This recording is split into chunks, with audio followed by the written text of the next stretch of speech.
welcome back to another video. It's Yoselin, and today's video is going to be 10 habits that I'm leaving in 2023. 2024 is going to be my glow up year. I just personally want 2024 to be really good for me, both mentally, spiritually, physically, and all of that. I just want to take care of my health, my physical and mental health at most, keep up with my grades, things like that. So 10 habits that negatively impact me in 2023 that I'll be leaving behind. And I'm going to start off with the first one. I'm going to be referring to my iPad for notes, so that way I know what I'm talking about. The first thing that I want to leave in 2023 is high screen time. So my screen time would be anywhere from like 4 to 8 hours, which isn't that bad. 4 hours isn't that bad, but 8 hours, that was a bit extreme. And like last night I had like 4 hours of screen time on TikTok. And I just want to avoid that because I feel like most of the time when I have a day off, like on Saturdays when I have absolutely nothing to do and I'm on TikTok all day or have a high screen time, it makes me feel like I wasted the entire day doing a whole lot of nothing. And I just kind of want to avoid that. I don't want to feel guilty every single time I look at that. The next thing is procrastinating / putting things off in the last minute. I don't want to put schoolwork on the last minute or on the back burner because I feel like I'm not turning in the best version of my work when I know it could be 10 times better. So I just want to put my best foot forward into everything I do. I don't want to procrastinate editing or filming a video or planning out a video and giving you guys something that's not good at all. I want to give you guys something that I'm proud of, that I would cherish like my baby. I don't want to give you guys something that was last minute thrown together. Third thing that I want to leave in 2023 is missing the gym. I really want to grow my muscle. I really want to gain muscle. I really want to change my physique. So with that, I can't skip the gym because obviously how am I going to get that dream physique if I'm not putting in the work? What I mean by that, for example, Mondays are my leg days. If I don't go Monday, I'll make Tuesday my leg day and push my split like a day back. So that's what I mean by that. I just don't want to skip leg day. I don't want to skip any days in general. And I want to make sure that my body's giving its rest. So I'll do 2 days on, 1 day off, 2 days on, and then I restart my split. Fourth thing is stop eating out so often.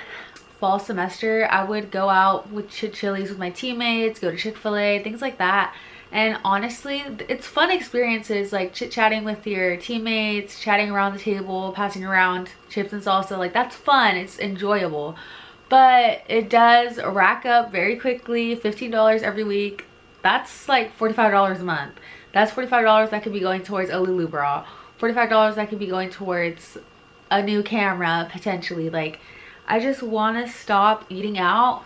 Because first of all, I also have fitness goals this year. So I don't want what I'm putting into my body to be negatively impacting my physique goals. So I'm just trying to find a happy balance between the two. But right now I just think I need to stop eating out completely because I also don't have a job right now, so it's not like I have money to be going out anyways.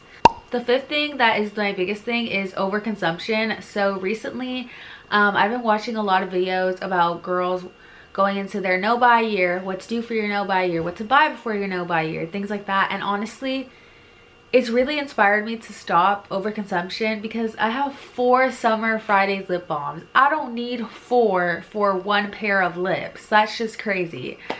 And I don't need like 10 different blushes when I only have 1 pair of cheeks. Like, that just doesn't work that way. And I want to stop buying new products until I finish every single one that I have. For example, I won't buy a new concealer until I ran out of my e.l.f. concealer. I won't buy a new body wash until I ran out of the 2 body washes in my shower, plus the one my mom has in storage for me waiting, because I love body care.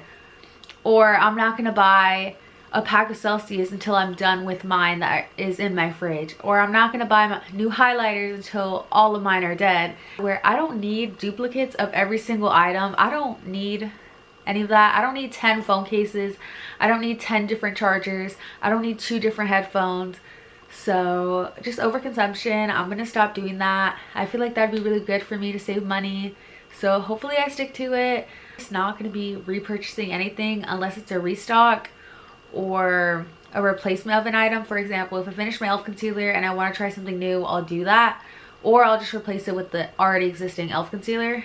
The sixth thing is staying up too late. I have a really bad habit of staying up too late because my boyfriend works late, so I'll stay up to like wait to talk to him. And especially since I do have a lot of plans for this upcoming semester. I want to start waking up at 4 a.m. Obviously I can't be going to sleep at 12 and waking up at 4. That's just setting myself up for automatic failure. So I want to start prioritizing my sleep more. Ideal, and it is crucial to be having a restful night of sleep, especially if you want to grow muscle, if you want to see any progress in the gym, or if you just want to like feel better from being sick. Like, you need your rest. I just want to value my sleep more. I want to value myself more. I feel like if I start going to sleep earlier and I start waking up earlier, it's just going to set me up for success in the long run, and I want to get my body used to that. The 7th thing is being so hard on myself. I feel like I need to give myself a lot more grace. For example, sometimes I'll feel guilty about not going to the gym, or guilty for like drinking a can of soda. It's like, I am 19, I have fast metabolism. One day this fast metabolism is gonna be gone, and I'm gonna be 50 wondering, why didn't I eat those fries? Because I was scared to gain weight? Like, absolutely not. And like, why was I being so hard on myself because I skipped the gym? Like, I want to give myself so much more grace this year, because my body does so much for me. It gets me up every single morning. I'm able to wake up with 2 working eyes, functioning senses. I want to give myself more grace. I feel like I give so much other people grace, like, oh, they like benefit of the doubt. I need to give myself that. Number 8 is comparing myself. Most of the times when I do compare myself, I'm robbing myself of my own happiness. When I compare myself to the lives of other people's through social media, that becomes a really toxic loophole, because at the end of the day, social media is just a highlight reel. So I just need to be more self-aware that just because some girl's life looks perfect on Instagram does not mean that's always the case. I feel like I rob myself of my own happiness, because sometimes I'll go to the gym and be like, oh, I wish I was lifting that much. But at the end of the day, don't let anybody steal you of the fruits of your own labor. I'm putting in that hard work just as much as that girl is. I am going to the gym 4 to 5 times a week, trying to grow muscle, trying to eat the best as I can to gain that muscle. So everybody's journey is just a little different. The 9th thing is pushing off self-care. I feel like I'll push things off for the very last minute.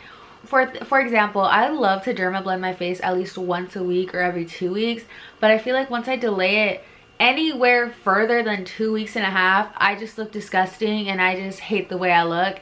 And I don't want to get to a point where it's like, I feel so ugly, I don't want to look at myself. I don't want to even get to that point. So I just want to set aside a time and a date of the week where I could do that. Like, putting a face mask on makes me better.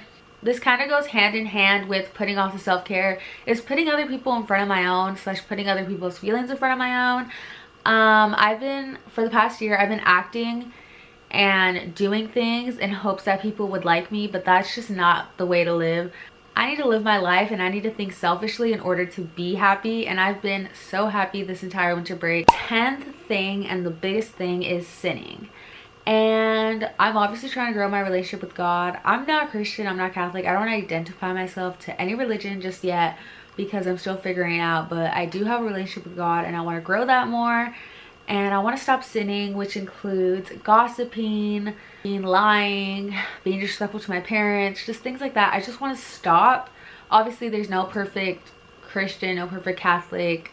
That's just impossible, you know. I'm not going to be God himself that is perfect, so that's just unrealistic. But I do want to stop gossiping, because I feel like my little big mouth has gotten me in trouble sometimes. So I just want to stop that. That's the major big one, because I've been reading the Bible and I've been growing my relationship with God, and I've been loving that, and I don't want to do anything that would jeopardize that, or that would set me back from growing that relationship. So that's where I'm at mentally with the whole situation with growing my relationship with God. Or you want to drop these same habits just as I am. We're all humans, so we all probably share the same experiences. So hopefully you guys get inspired and drop these habits as well with me.